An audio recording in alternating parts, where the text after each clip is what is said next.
Our next movie is named Salvation, and it's a scandalous satire that wants to rip the lid off of TV evangelism. Well, that's a timely subject right now, but this movie is not out of the headlines. It's out of all the old Elmer Gantry-style cliches. It's the same old story about the hypocritical preacher who talks a good sermon but has trouble keeping his pants on. The movie opens with a down-and-out family that decides to invade the life of a TV preacher played by Stephen McCaddy. Rhonda! Hey, Rhonda, what's this red thing on the TV? Huh?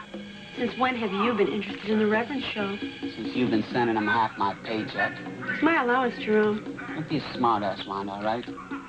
Just tell me what the hell is that thing? So if you will please just sit down and open your checkbooks. Make your checks payable to the Reverend Edward Randall Theological Seminary Fund. The Reverend lives alone in a heavily guarded house, but he makes the mistake one night of letting in a mysterious visitor. After a sadomasochistic session, he's attacked by the girl and her brother-in-law and leaps out the window in a desperate escape attempt.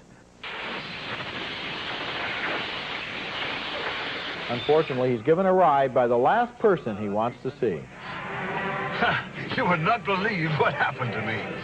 First, this conniving young harlot appears at my doorstep and proceeds to rape me. No.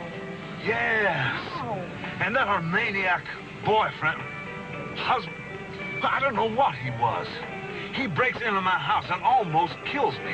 And then these two toothless half-wits try to blackmail me. Can you believe it? Oh, my God. Oh, my God. You're the Reverend Randall. You are the Reverend Randall. My husband, Jerome, did that to you. What?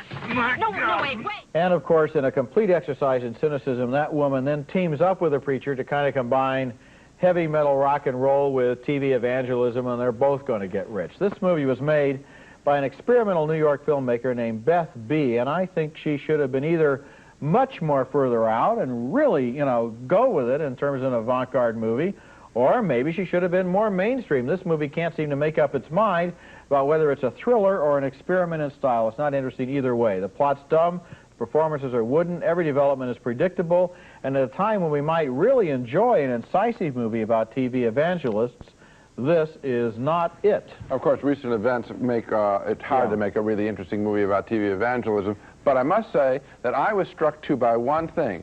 Here's someone who's working outside the mainstream of Hollywood, a filmmaker, and she comes up with some of the most pedestrian, blunt, uninteresting, boring villains. Yes.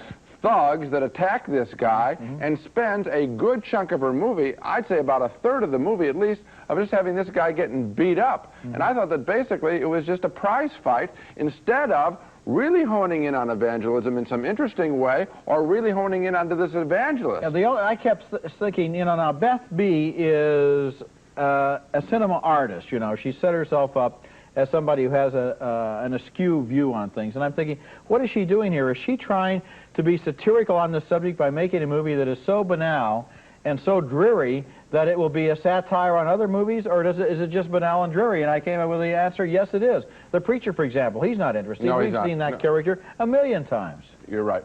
Not a good film. We were in agreement on Salvation, the TV evangelist psychosexual thriller. 2 more thumbs down.